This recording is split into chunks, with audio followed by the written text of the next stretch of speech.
Good afternoon, ladies and gentlemen. Thank you so much for the invite to be here. Thank you, Jakub, for the invite, and to the sponsors as well. It's been a real treat to have a little bit of time in Istanbul. I think I've fallen in love with the city. It's stolen my heart over the last 36 hours. And everyone back in South Africa was very jealous to hear that I was coming here. It seemed like everyone who found out I was visiting Istanbul was saying to me that it's in the top 3 places on their list of places to come and see before they die. So, well done for positioning yourself so well geographically. Certainly in South Africa, you're seen as a very aspirational economy. And we've watched with great interest over the last 10 years the deep transformation that's happened in your country, and we're in awe. We would love to replicate some of that. So just a health warning very quickly in terms of my expertise. Our strategy at FNB is customer centricity. So we get our legs out of bed in the morning to deepen and lengthen our relationship with customers, not necessarily to innovate. But what we've found is that innovation has helped us drive our strategy very effectively. So we are good at innovation, but I think there's a lot that we can still learn. Innovation is definitely a lifelong journey. It's worth taking. But so feel free to cherry pick some of the insights that resonate with you today and are appropriate for the uniqueness of your organization, rather than me pretending that I'm an expert who's figured everything out there is to figure out about innovation. I wanted to start off with a video. Of new applications. It's about transforming the ordinary into the extraordinary.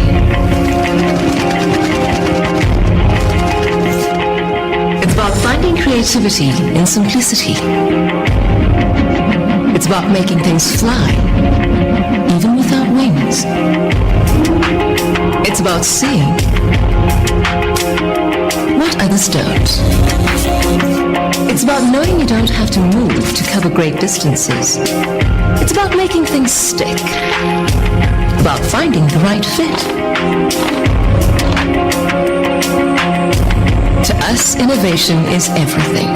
We're built for it. It's in our DNA. At FNB, innovation is not a momentary task. It's a permanent state of being and of viewing the world. Innovation is about making it easier for people to go the distance.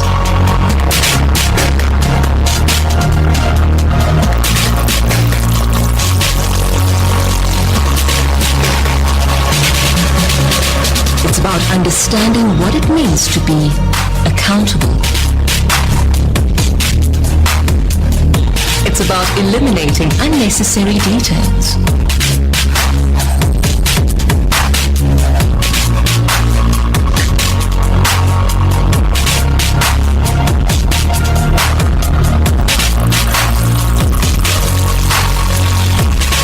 Innovation is about thinking globally.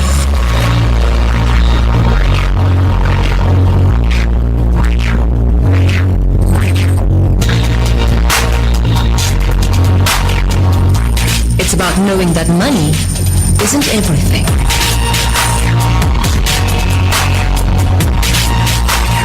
It's about never losing touch.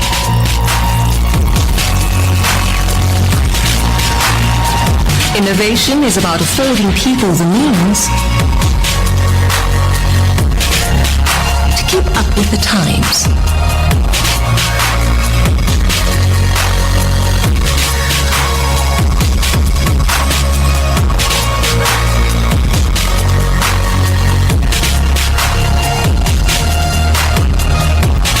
We don't cut corners, but we know when to throw away the whole page.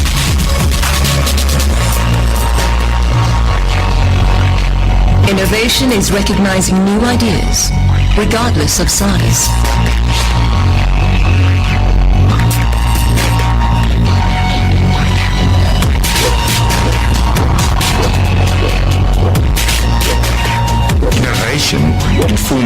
everything we do. Where others see one option, we strive to find many. Where others see what's on the surface, we want to look closer to see how things really work. Where others see just one part, we want to understand the whole picture. Innovation is a critical part of how we do business and how we see the world. To us, innovation is everything.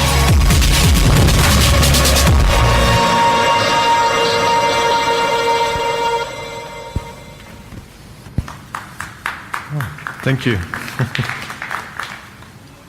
Okay, any questions? No, I'm joking. Okay. I was asked to talk about how did we embed a culture of innovation at FNB, so that's what I'm going to do. This is an advert that appeared in the Times newspaper in London in 1913 on the 9th of December. And it says, for those of you who might be able to read that, it says, men wanted for hazardous journey, small wages, bitter cold, long months of complete darkness, constant danger, safe return doubtful, honor and recognition in case of success. And it was posted by a gentleman named Ernest Shackleton, and respondents were asked to come to the address 4 Burlington Street. On the 10th of December, 5,000 people arrived at that address to apply to be part of an expedition that Ernest Shackleton was leading to one of the poles. This is a famous leadership story, case study. If any of you are interested, you're welcome to Wikipedia it.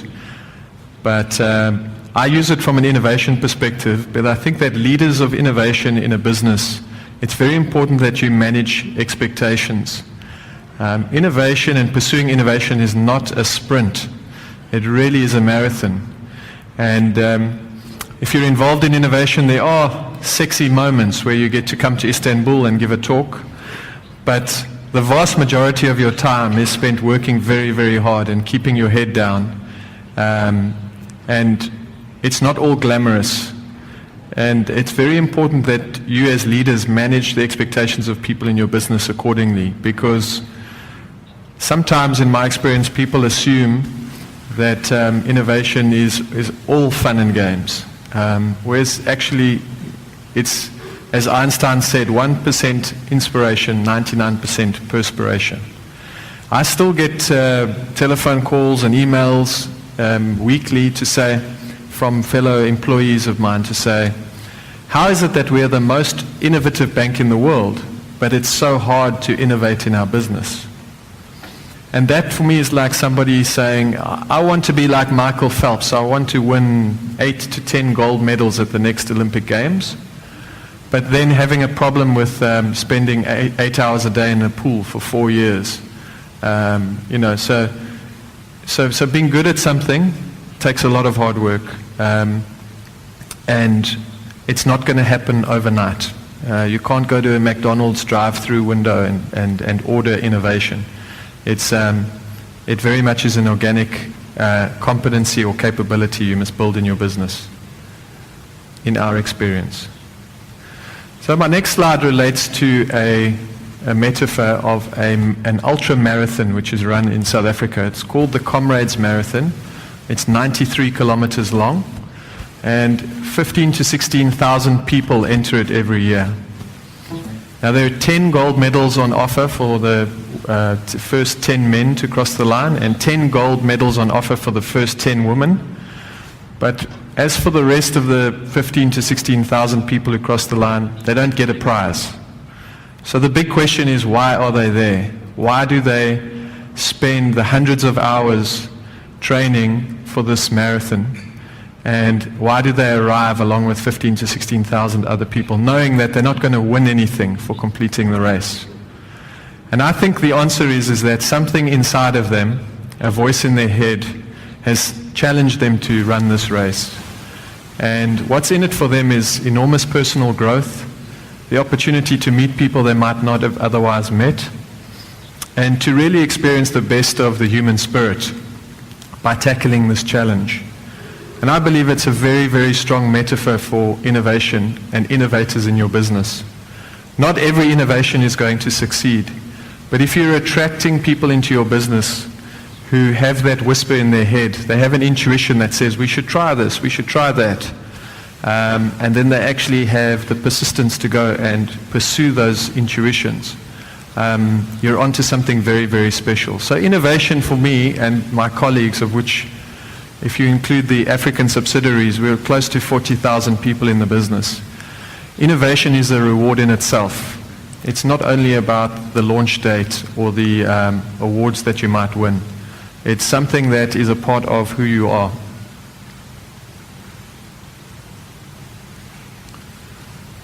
So let's look at the key drivers of innovation in our business. The first one is leadership buy-in.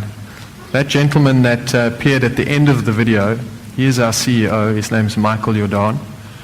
And I'm not sure how big Justin Bieber is in Turkey, but he's quite big in South Africa. So I like to say that if Michael Jordan was Justin Bieber, I would be a 14-year-old girl. He's a very charismatic flag carrier for innovation in our business, and a very visible champion or ambassador for innovation in the business. So when you have the ultimate leader in your organization who is absolutely on fire for innovation, it makes somebody in my role's job very, very easy.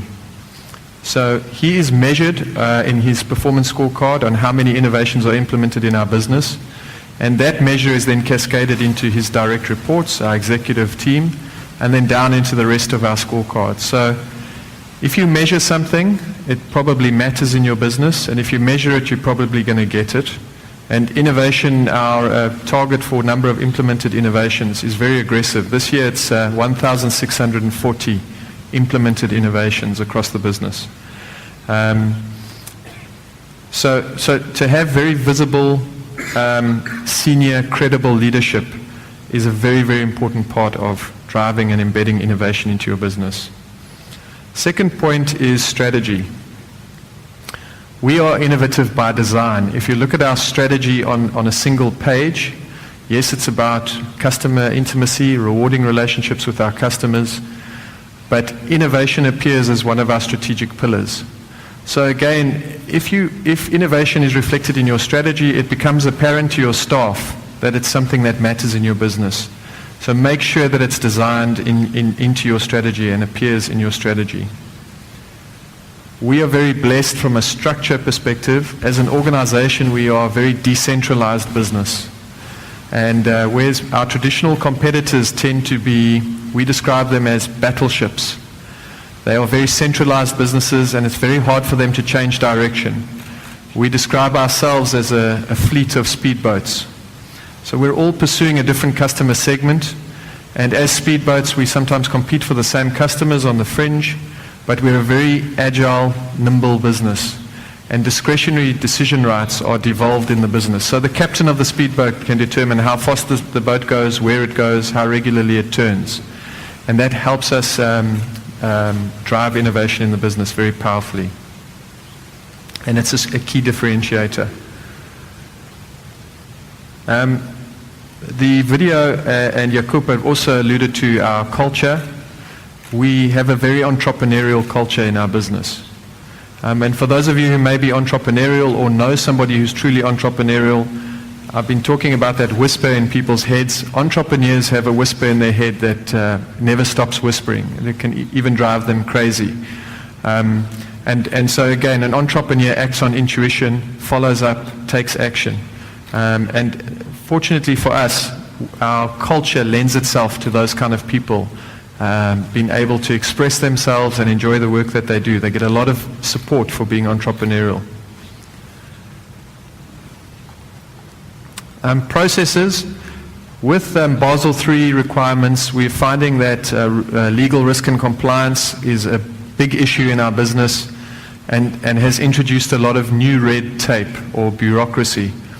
And so from an innovation perspective, we try and keep our innovation processes very light. We run what's called a venture capital model, which self-regulates. Quite simply, what it says is if you've got an idea that's aligned to our strategy and you'd like to implement it in the business, you have got to go and convince somebody with budget that it's worth them investing in your business. So it's a very Silicon Valley kind of scenario. And if you're lucky enough to get the budget, you've then got to go and convince people who have normal day jobs to invest some of their time over and above their day job on helping you get your idea implemented. So as Jacob said, there's nobody in our business who's a full-time innovator. We all innovate over and above our day jobs, and it's a part of our culture. But the drop-off rate between ideas logged on our idea management system and implemented is massive. We've got over 70,000 ideas logged and only 6,000 implemented. So you can see the difference between having a good idea and being able to implement it. The real heroes in our business are the people who can get things done, not the people who come up with the good ideas.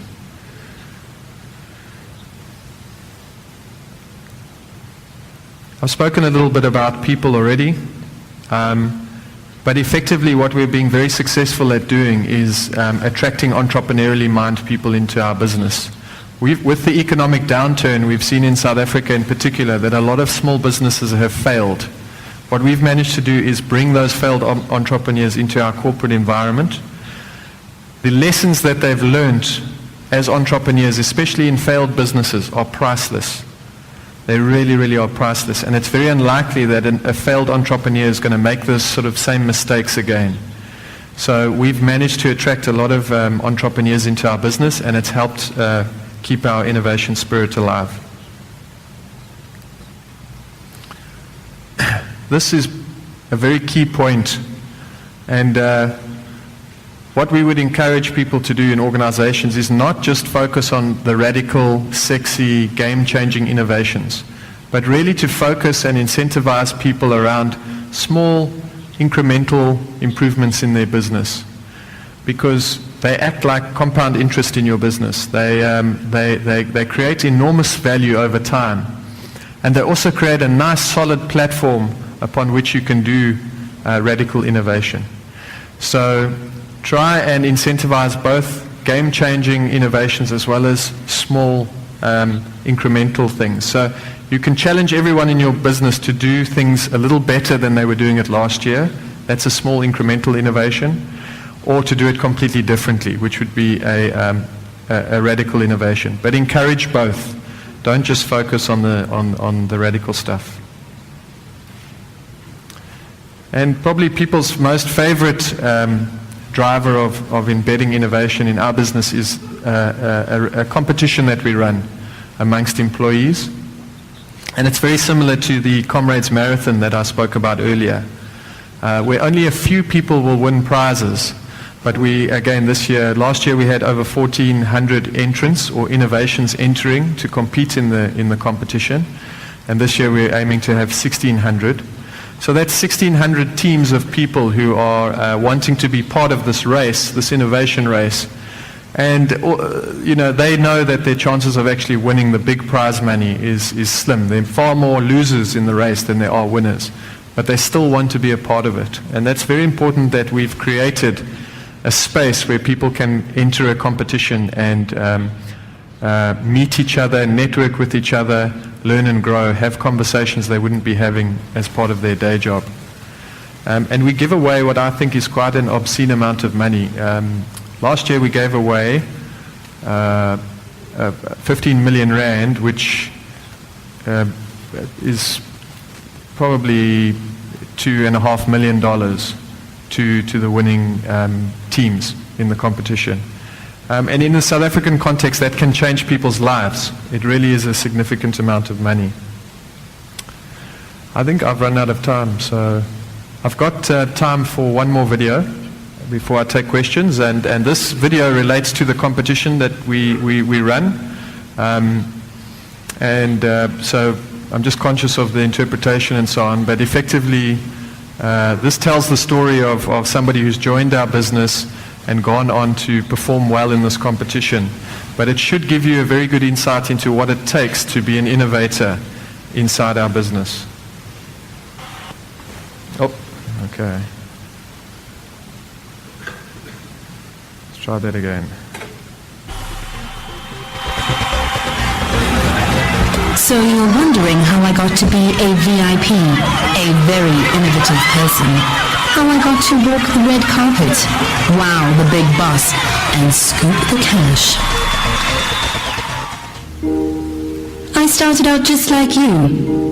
New, nervous, and asking, am I up to being an innovator in the most innovative bank in the world? The home of e-wallet, bank in a bag, fuel rewards, banking app, and a truckload of efficiency-focused innovations that our competitors are not even aware of. Yes, you name it, FNB innovates it. But FNB is not there yet. These guys are on a mission to democratize innovation, to get all 28,000 of us employees innovating. So let me tell you my story from the start. I know what you're thinking. Will the new kid hack it? Has she got what it takes to be an FNB innovator? Darn, I'm bursting with ideas. I've got ideas about everything. Better ways to recycle, how to tell when an egg is boiled, scrapping penalty shootouts. You mean being an innovator is not just about great ideas? Hang on, I know this. It's about great ideas aligned to FNB's strategy, plus hard work and persistence. It's about ongoing networking and collaboration to get the idea implemented. It's ultimately about generating real business benefit. 99% perspiration, 1% inspiration. So why are we so big on sweating innovation? Okay, stupid question. Why should I be big on sweating innovation? Whoa, how's that for a stupid question? So this whole innovation business is about winning money. No, innovation is part of FNB's DNA, what makes us unique. It's how we think, how we work, and how we win. It's core to our business. Hey, I'm part of FNB. That means innovation is in my DNA too. Just need to crack the code, master the mystery, zap the puzzle of innovation. Here's an innovation champion. Time for serious networking. Maybe she can help me co-pilot this innovation coup. I get it. The champion is a mentor, not a partner or a hands-on coach. It's up to me to drive this baby. I have to raise the crew and cash for my innovation. I'm the lead singer, composer, arranger, choreographer, and manager of my own innovation show. I have to convince people that this is a priority for FNB and deserves a space high up on their current list of things to do. And I'm going to raise the roof with my smash hit innovation. I want to be an FNB innovator. Where do I start? That's right, the formula. My idea must be aligned to FNB's strategy. Got it. I understand the strategy, and my idea fits. Now let's log it on the innovator site and make sure I know the rules of the competition. Time now to build a team and raise the budget required to get this thing implemented. This is cool. I'm meeting interesting people, having great conversations, and I'm learning how to present a business case. Study was theory. FNB is reality. And in reality, to get things done, you need to understand and manage the risks. Manage your stakeholders and persist, persist, persist. I've made the effort to hunt down my innovation champ. Seems like she has been expecting me. We need to talk about your Wow, 5 minutes chatting to the champion has saved me 1,000 hours rushing down dead-end streets. Glad I'm a girl, not too macho to ask for directions. Gotta box smart. It's tough staying on top of my day job and pursuing an innovation above and beyond what's in my job description. This innovation rocket is ready to launch. But FNB must be sure it's a rocket, not a racket. I need to show some evidence of business benefit. Okay, Ms. Champion, ask me anything you like. We've implemented this innovation and it's helping the business. We've got all the proof we need.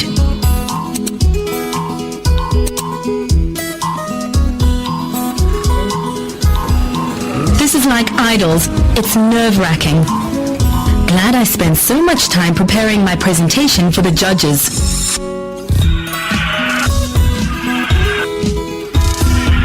If you want to be an innovator, a VIP, someone who is not only keen, but has credibility, you need to follow these steps. Read the rules of the game. Make sure your idea is aligned to FNB's strategy. Log your idea. Learn to present that idea in a way that convinces people to join your team and give you funding for implementation. Stick with it until it's implemented. Ensure you can show evidence of business benefit and present your case to the judges. At FNB, saying all the right things may get you through the door, but it's delivery that differentiates. That's why this competition rewards those who do, including those who do differently. The radical game changers, and those who do better, the incremental improvers. We didn't become the most innovative bank in the world overnight. It has been a journey that started in 2004, a journey that involves people like you and me, and innovations both big and small. So that's the story of how I got here. See you on the road.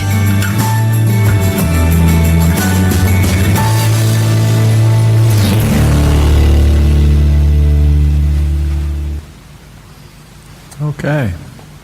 Thank you very much. Thank you. Only 5 minutes for questions. 5 minutes. Okay. Evet, sadece 5 dakikamız var. İsterseniz birkaç soru alalım. Sonrasında diğer sorularınızı arada sorarsınız. Sorusu olan varsa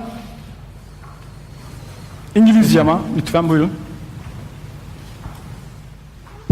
Hi, first welcome. You choose people who has a entrepreneurship in their DNA. How you choose those people? It seems that you have a very strict and high performance HR selection. So I wonder about that. It's very hard to find those people nowadays. Okay, Marwan. That's a great question. It's something we're working hard at. I don't think we've cracked it, but we have developed some competency assessments that we do. But typically what we find is that most of our high-performing innovators run businesses over and above their day job. So they're actively entrepreneurs as well as working at the bank. And as long as there isn't a conflict of interest, that's fine. It's actually encouraged. What we do is we incentivize those people to introduce us to entrepreneurs who may be not that successful or battling a bit and maybe looking to get into more steady income. So in true entrepreneurial style, the most success we have is from a networking perspective, because entrepreneurs tend to only be as good as their network. And so we incentivize people to refer entrepreneurs to us who apply for jobs, go through assessments, and then if they're selected, they get the employee who referred them it gets almost like a commission payment. So that's worked for us, but I think it will evolve. I think we'll become more mature at how we attract and engage and retain. It was a great question. We're working hard at that, yeah. Başka bir soru varsa?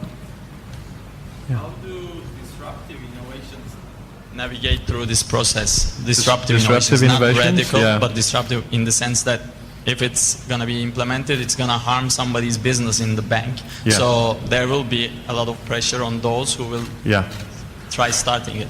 Yeah. Okay. So how do disruptive innovations get through? So remember, we're a fleet of speedboats, and the only thing the speedboats have in common is they share an FNB brand. Otherwise, they are wildly passionate about their little business and their customer base. And so really, it's like Darwin's theory of evolution. It's survival of the fittest. If you're going to do something disruptive in the bank, but it benefits your business and maybe harms somebody else's business, you're going to do it anyway. You don't have to go through a painful change management process to try and convince them to come on board. It's he who evolves and moves quickest that succeeds ultimately. So it almost self-manages. But it is quite traumatic for the businesses that are impacted. But I think what's interesting maybe about the question is we are starting to pay much more attention to our non-traditional competitors than our traditional competitors in terms of this disruptive space. So for example, we sell more Apple products as a bank than any electronic retailer in South Africa. because what we do is we're trying to move our customers to electronic channels to bank themselves. And so we offer them these tablets and smartphones at cost price, 0% interest over 2 years. Now in an emerging market, an Apple device is a very aspirational device. People can't afford it. So they're buying the device through our bank, starting to bank themselves using that device. But what we've done is we've completely disrupted the electronic retailing, electronics market. They didn't see us coming, and we've hurt them badly. It wasn't our intention, but it was something that was good for our business, so we went ahead and did it. We're doing the same in the telecom space. We're starting to become very disruptive and providing and selling data to our clients, cell phone contracts, etc. So I think what's interesting about disruptive innovations is they can take you out of your sector into a new sector. You know, when you're selling Apple iPads, suddenly you have to manage inventory. And as a bank, you've never managed inventory before. You've got to manage a supply chain. You've never managed a supply chain before. So you've got to be very brave and just take a deep breath and go for it. Yeah. Okay, we're out of time. Cool. Thanks again, everyone. Thank you very much for your speech. Thank you. Evet. Diğer konuşmacımıza devam edeceğiz şimdi. Nisan Hanım'ı huzurlarınıza davet edeceğim ama davet etmeden önce Nisan Altıntaş